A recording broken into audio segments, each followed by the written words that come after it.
In the 21st century, a silent war rages across the globe. No, not the kind with tanks and missiles, though the stakes might be just as high. This battle for artificial intelligence supremacy will determine which companies and nations dominate the coming technological revolution. And at the heart of this battlefield stands a man playing the role of the ultimate arms dealer. His name? Jensen Huang. His weapons? Chips packed with billions of microscopic transistors performing calculations at mind-bending speeds. You might not recognize his name, but Huang's company NVIDIA has become one of the titans of our age. Once known for just making graphics cards for gamers, NVIDIA has morphed into something far more powerful. The company, whose technology powers virtually every major AI system being built today, now valued at over $3 trillion, NVIDIA sits as the third largest company worldwide behind only Apple and Microsoft. But how did a Chinese immigrant who arrived in America as a child with almost nothing build one of the most valuable companies on Earth? This is the story of an underdog who rewrote the rules of an entire industry and became one of the wealthiest people on the planet doing it. Jensen Huang was born in Taiwan in 1963 during a period of considerable political tension in Asia. His childhood was far from privileged. The odds stacked against him from the start. When the Vietnam War intensified, his family moved to Thailand, hoping to find stability among the regional chaos. The turning point came when Jensen was just 9 years old. His parents made that gut-wrenching decision that many immigrant families face, sending their children abroad for better opportunities. Jensen and his brother were packed off to the United States, specifically to Kentucky, to live with relatives they barely knew. Picture being 9 years old, landing in a country where you don't speak the language, don't understand the culture, and where people look at you as an outsider. This wasn't exactly a warm, welcoming committee. The brothers faced persistent racism, threats, and living conditions that were a far cry from comfortable. Their aunt and uncle ran a diner where the boys worked after school. Not exactly the carefree childhood most kids dream about. Kentucky in the 1970s wasn't winning any diversity awards. For a young Asian immigrant, it was swimming upstream through a river of prejudice. Jensen quickly learned that he had two choices: sink or swim. He chose to swim, and turned out to be Michael Phelps in this metaphor. Rather than buckling under these challenges, Jensen developed a resilience that would later become his superpower in business. He learned to defend himself physically and mentally. The kid was so bright that he skipped not one, but 2 grades in school. Perhaps he was in a hurry to get out of there. When classmates mocked his accent, he responded by outperforming them academically. Classic overachiever move. Jensen's first job was flipping burgers at a local fast food joint, but even there, something set him apart. While other teenagers complained about the monotony, Jensen was mentally redesigning the kitchen workflow for maximum efficiency.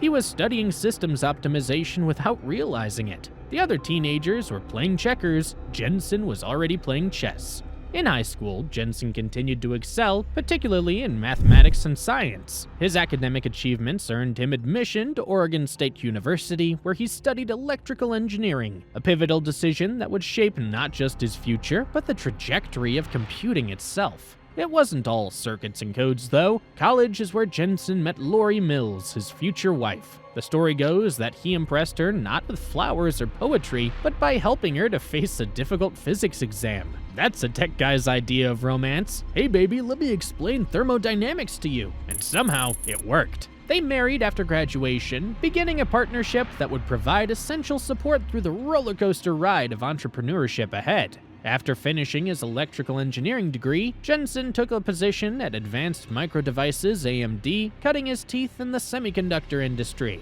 He later moved to LSI Logic, gaining valuable experience in chip design and computer architecture, but corporate life had its limitations, and Jensen was developing ideas that didn't fit neatly into existing business models. In 1993, at the age of 30, Jensen took the leap that separates the dreamers from the doers. Along with Chris Malachowski and Curtis Bream, he co-founded NVIDIA with a modest $40,000 of starting capital. The company name comes from NVIDIA, the Latin word for envy. The early days of NVIDIA were not glamorous, of course. The trio worked out of Jensen's house, surviving on a diet of instant noodles and caffeine. Their mission? To build better graphics processing units, GPUs, for personal computers at a time when most people didn't even know what a GPU was. Here's where Jensen made his first big strategic gamble, one that industry veterans thought was madness. While Intel and others focused on central processing units, CPUs, the traditional brains of a computer, Jensen bet NVIDIA's future on specializing in graphics processing. Like choosing to manufacture racing tires when everyone else is building entire cars. A niche strategy, but one with enormous potential if it paid off. At first, it looked like the skeptics might be right. NVIDIA's first product, the NV1, was what we might generously call a learning experience, or less generously, a spectacular flop. Released in 1995, it was technically innovative, but commercially disastrous. Incompatible with popular software and ahead of its time in ways the market wasn't ready for, it tanked. Yeah. For many startups, such a high-profile failure would have been fatal, but Jensen displayed the quality that separates good entrepreneurs from great ones: the ability to learn from failure without being defined by it. Rather than doubling down on a losing approach, NVIDIA pivoted, developed the Riva 128, and finally found market traction. 1999 marked a watershed moment. NVIDIA went public on the NASDAQ, raising capital to fuel its next phase of growth. The timing couldn't have been better, riding the wave of the dot-com boom when tech stocks were hotter than a laptop running early versions of Windows. The real breakthrough came with the GeForce 256, marketed as the world's first GPU, a term NVIDIA itself coined. This represented a fundamental shift in computing architecture. The GeForce 256 offloaded complex graphics calculations from the CPU, revolutionizing video game performance. Suddenly, game developers could create immersive 3D worlds that were previously impossible. Hollywood studios realized these same chips could render special effects faster and more realistically than ever before. Films like The Matrix demonstrated what was possible with advanced computer graphics, and NVIDIA was providing the horsepower to push these boundaries. Through the 2000s, NVIDIA established itself as the leader in GPU technology, fighting an intense battle with AMD's Radeon division for market share. Jensen ran NVIDIA with an unusual combination of engineering precision and bold vision. Unlike many tech CEOs who are either too deep in the technical weeds or too focused on business metrics, he maintained a perfect balance, understanding both the nanometer-level details of chip design and the macro trends shaping the industry's future. Here's where Jensen's true genius becomes apparent. While NVIDIA had built a successful business in gaming and professional graphics, he saw something on the horizon that others missed: the coming revolution in artificial intelligence and deep learning. Around 2012, researchers discovered that GPUs, the same chips powering video games, were extraordinarily well suited for training neural networks, the backbone of modern AI.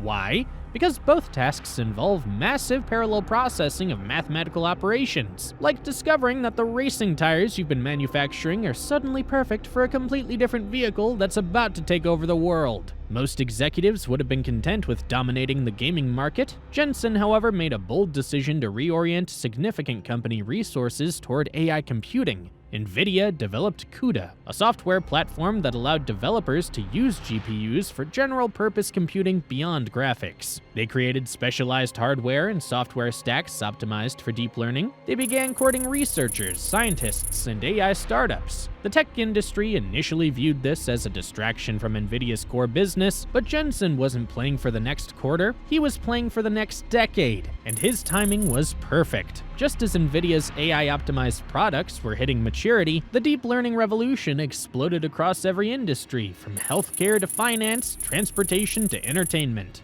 Suddenly, every tech giant and research lab on the planet needed massive amounts of GPU computing power, and guess who had the best products, the most developer-friendly ecosystem, and the head start on specialized AI chips? NVIDIA found itself selling pickaxes during a gold rush. Between 2016 and 2023, NVIDIA's stock price increased by more than 1,800%. The company that began with $40,000 in capital reached a market valuation exceeding $3 trillion, more than the GDP of many countries. Jensen's personal fortune swelled to over $110 billion, placing him among the richest individuals on Earth. Not bad for a kid who started out flipping burgers in Kentucky. Today, Jensen Huang stands at the pinnacle of the tech world. At 61, he shows no signs of slowing down, still personally involved in product development while guiding NVIDIA's long-term strategy. His trademark leather jacket has become as iconic in tech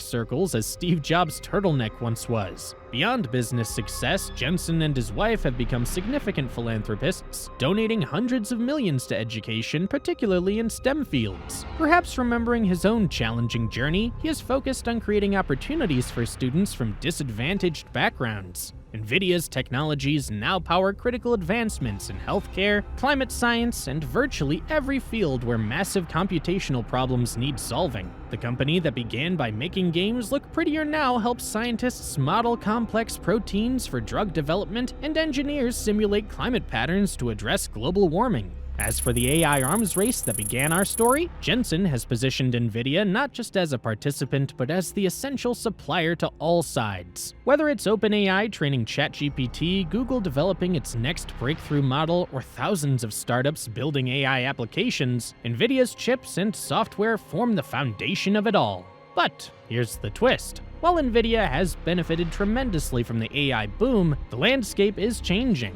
With the rise of decentralized AI and the sudden appearance of platforms like DeepSeek, the company could quickly lose its dominant position. Innovation in the tech world happens at lightning speed, and companies rise just as fast as they fall. Could this be the calm before the storm for NVIDIA? Only time will tell. So, what do you think? Is NVIDIA's rise sustainable, or could the company fall as quickly as it skyrocketed? Drop your thoughts in the comments below, and in the meantime, check out this other incredible video about the tech story behind OpenAI and its visionary CEO, Sam Altman.